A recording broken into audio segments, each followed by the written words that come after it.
உலக அரசியலோட அதிகார மையங்கள் எப்படி தொடர்ந்து மாறிக்கிட்டே இருக்கு. காலங்காலமா ஆதிக்கம் செலுத்தினவங்க யார், இனிமேல் உலகை ஆளப்போவது யார்?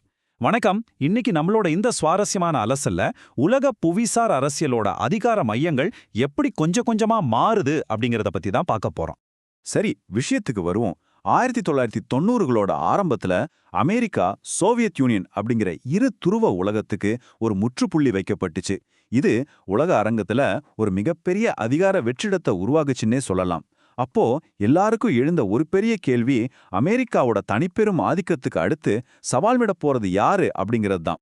இன்னைக்கு நம்மளோட இந்த பயணத்துல 5 முக்கியமான கட்டங்களை கடந்து போக போறோம். பனிப்போருக்கு பிந்தைய உலக அமைப்பு, ஐரோப்பிய ஒன்றியத்தோட எழுச்சி, ஆசியான் வழிமுறை, சீனாவின் பொருளாதார அற்புதம், கடைசியா இந்தியா சீனா உறவுகள்.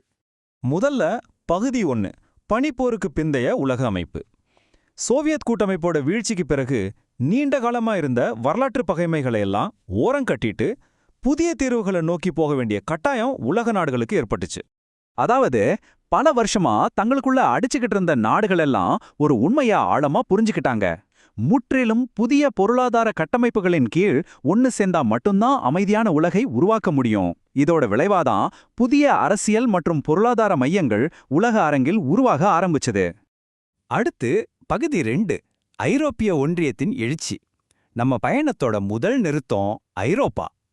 2ஆம் உலகப் போரோட பேரழிவுகள்லிருந்து மீண்டு வந்த ஐரோப்பிய நாடுகள் இதுக்கு முன்னாடி இல்லாத அளவுக்கு தங்களுக்குள்ள எப்படி ஒன்றிணைய ஆரம்பிச்சாங்கன்னு இப்போ பாப்போம்.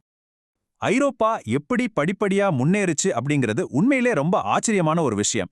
போருக்கு பிந்தைய ஒரு சாதாரண பொருளாதார கூட்டணியா ஆரம்பிச்சு 1992ல அரசியல் ரீதியாகவும் பொருளாதார ரீதியாகவும் ஆழமா பிணைக்கப்பட்ட ஒரு ஐரோப்பிய ஒன்றியமா பிரம்மாண்டமா உருவெடுத்துச்சு. இந்த புவியியல் ஒருங்கிணைப்பை யோசிச்சு பாருங்களேன். இன்னைக்கு ஐரோப்பிய ஒன்றியம் தனக்கென ஒரு கொடி, தேசிய கீதம்னு ஏறக்குறைய ஒரு மாபெரும் தனிநாடு மாதிரியே செயல்படுது. ஷெங்கன் விசா முறை மூலமா சாதாரண மக்கள் எந்த ஒரு தடையும் இல்லாம பல நாடுகளோட எல்லைகளை சுலபமா கடந்து போயிட்டு வர முடியறது எவ்வளோ பெரிய மாற்றம். இவங்களோட உண்மையான பலத்தை புரிஞ்சுக்கணும்னா இந்த ஒரு விஷயத்தை கவனிங்க.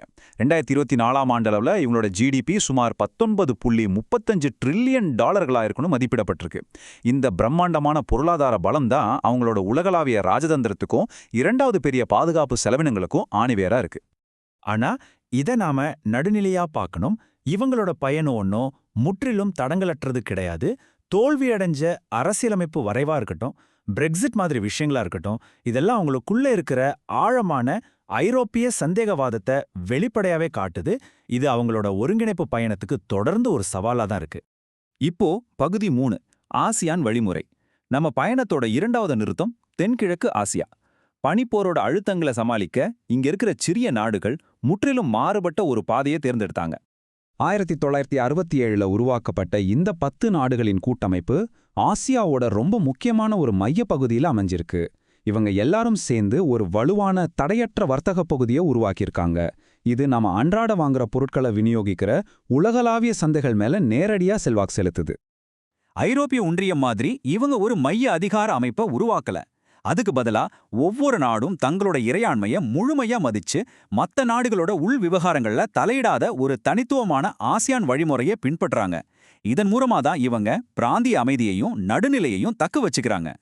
2003ஆம் ஆண்டுக்குள்ள மிக வேகமா வளர்ந்து வர்ற தங்களோட பொருளாதாரங்களை இந்த 3 முக்கிய தூண்களை சுற்றி இவங்க கட்டமைப்பு செஞ்சாங்க.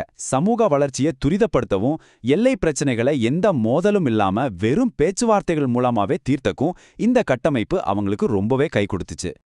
அடுத்து பகுதி 4, சீனாவின் பொருளாதார அற்புதம். நம்ம பயணத்தோட 3வது நிறுத்தமான கிழக்கு ஆசியாவுக்கு வந்துட்டோம். நீண்ட காலமா தூங்கிக்கிட்டு இருந்த ஒரு மாபெரும் பொருளாதார அரக்கன் முழிச்சுக்கிட்ட கதைய இப்ப பார்க்க போறோம். 1978க்கு முன்னாடி விவசாயத்தை மட்டுமே நம்பி உலகத்தை விட்டே தள்ளியிருந்த சீனாவின் பொருளாதார நிலை வேற. ஆனா டெங் சியாவோபிங் அறிமுகப்படுத்தின திறந்த கதவு கொள்கை எல்லாமே மாத்திடுச்சு. உலக சந்தைக்காகவும் மாபெரும் அந்நிய நேரடி முதலீடுகளுக்காகவும் தங்களோட கதவுகளை அகல திறந்தாங்க. இந்த துணிச்சலான முடிவு உலக பொருளாதாரத்தையே ஆட்டம் காண வச்சதுன்னு சொல்லலாம். ஆனா இந்த அசுர வளர்ச்சியில சில இருண்ட பக்கங்களும் இருக்கிறத நாம மறுக்க முடியாது. இந்த திடீர் மாற்றங்களால சுமார் 100 மில்லியன் மக்கள் வேலைவாய்ப்பை தேடி அலையிற நிலைக்கு தள்ளப்பட்டாங்க.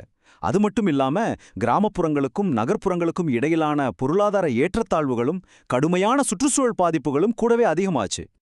இப்படிப்பட்ட உள்ளூர் சவால்கள் இத்தனை இருந்தாலும் உலகச் சந்தையோட சீனா தன்னை ரொம்ப லாபகமா இணைச்சுக்கிட்ட விதை இருக்கே, அதுதான் அவங்கள ஒரு அசைக்க முடியாத அதிகார மையமா மாத்தியிருக்கு.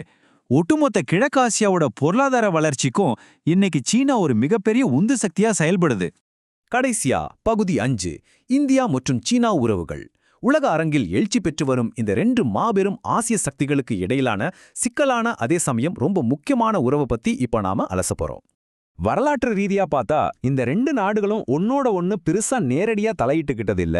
ஆனா 20ஆம் நூற்றாண்டு இந்த 2 மாபெரும் தேசங்களையும் நேருக்கு நேர் சந்திக்க வச்சுது.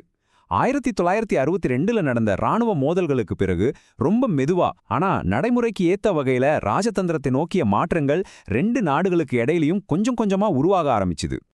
ஆனா தற்போதைய புதிய யதார்த்த நிலை என்ன தெரியுமா? இருதரப்பு வர்த்தகம் வருஷத்துக்கு 30% அபரிமிதமா வளர்ந்து 2017லேயே $84 பில்லியன் தாண்டிடுச்சு. நாடுகளுக்கிடையிலான இந்த ஆழமான பொருளாதார பிணைப்பு பல பழைய வரலாற்று ரீதியான எல்லை பதற்றங்களை கூட தணிக்கக்கூடும் என்பதற்கு இது ஒரு மிகச்சிறந்த உதாரணம். ஆக மொத்தம் ஐரோப்பிய ஒன்றியம், ஆசியான், அப்புறம் சீனா இவங்களோட எழுச்சியால உலக புவிசார் அரசியலோட வரைபடம் சந்தேகமே இல்லாம மாற்றி எழுதப்பட்டிருக்கு. ஆனா இனிமேல் தான் சுவாரஸ்யமே. இந்த புதிய மாற்று அதிகார மையங்கள் உலக அமைதியை கொண்டு வருமா அல்லது புதிய மோதல்களுக்கு வழிவகுக்குமா? ரொம்ப யோசிக்க வைக்கிற இந்த ஒரு கேள்வியோட இன்னைக்கு நம்ம அலசல முடிச்சுக்கலாம். அடுத்து என்ன நடக்கும்னு பொறுத்திருந்து பார்ப்போம்.